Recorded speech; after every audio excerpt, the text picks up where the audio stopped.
Ritorna in onda Casa Stipanci. E quei vis-à-vis? Ma i muli qua, vis-à-vis, questi... Sì, Ciano, i muli che sta qua, vis-à-vis. Ah, ma se per quello allora... Si chiama vis-à-vis. E insomma così, no Brian? Ah, figuremos, non è magari neanche peggio. Oh, eccoci. Ah, eccola. Come c'è di qua? Brian, tutto bene? Ah, ecco, almeno te rispondi. Sì, buono.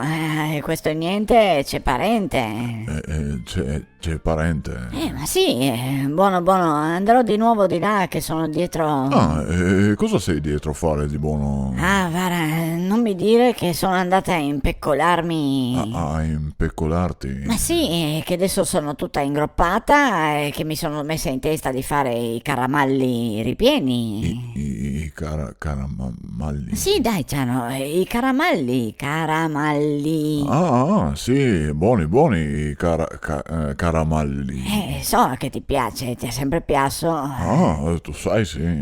Solo che tra una roba ed altra mi sono tutta ingabbianita. Marisa? Dimmi. Puoi venire un salto di là? Sì, Ciano, arrivo. Eccomi, dimmi, ma per cortesia, fermo veloce perché devo andare avanti. Sì, no, è solo che non capivo. Cosa, i caramai? Non ti piaci? No, beh, quel che avevo capito, caramalli, no, giusto? Sì, bravo, giusto, ma allora cosa era? No, è che dopo ti ha detto che ti sega tutta... Ah, mi sono in cocalida, ho tutte le robe che si deve fare, non ho più 20 anni. No, beh, neanche 40. Boh, ma allora era in cocalida? Sì, ma in cocalida sei in Triestin. Ah. Se te parli in lingua non te può dire. Ah no? Perché? Perché pensi che deriva tutto dai cocai. I cocai li chiamiamo noi in Triestin. Boh, ma... E per italiano si chiama gabbiani. Sì, boh. E allora in cocalida si dice ingabbianita. Gabbianita, allora.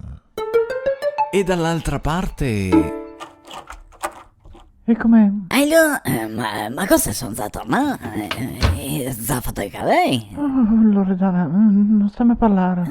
No, ma scusa, cosa fa ancora con la manteletta indosso? Me la cavo adesso. Ma adesso l'ho visto, ma scusa un salto, te la testa mezza tagliata e mezza no, dove vai in queste condizioni? Se mai modo, ma chi te la taglia i capelli? Se che non ha finito. Ma come non ha finito? Cioè, sto venuto via prima che la finissi di tagliare? Sì, non potevo restare là dentro. Ma come? Donatella mi aveva assicurato che era tutto in regola? Cos'è che era che non dava? No, il salone era a posto, che aveva tutte le misure di sicurezza a norma. Boh, ma cos'è la mula che faceva i tagli per uomini? Non sembrava?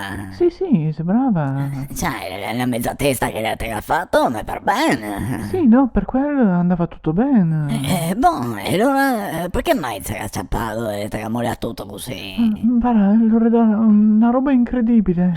Ma cosa?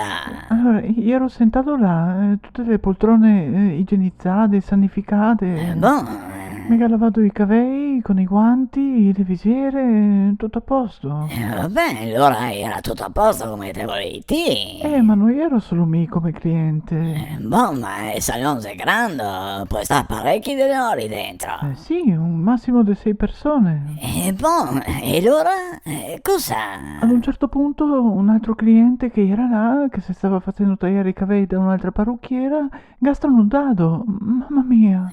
Boh, può capitare, ma aveva indosso la mascheretta. Sì, una FFP2. E allora che problemi c'è? Loredana, il gastronudato, te se rendi conto? Sì, mi rendo conto, ma non te gastronudato in muso, Ah, no, beh, se no non sarei ancora vivo. Boh, sì, adesso. Ma scusa, ma ti per questo? Non potevo restare là dentro, sono scampato di corsa.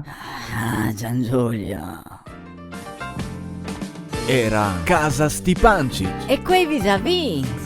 Che praticamente se quei Gian, come si chiama? Con tutte quelle mascherine indosso. Sì, boh, ma non è solo lui, c'è anche la Loredana, no?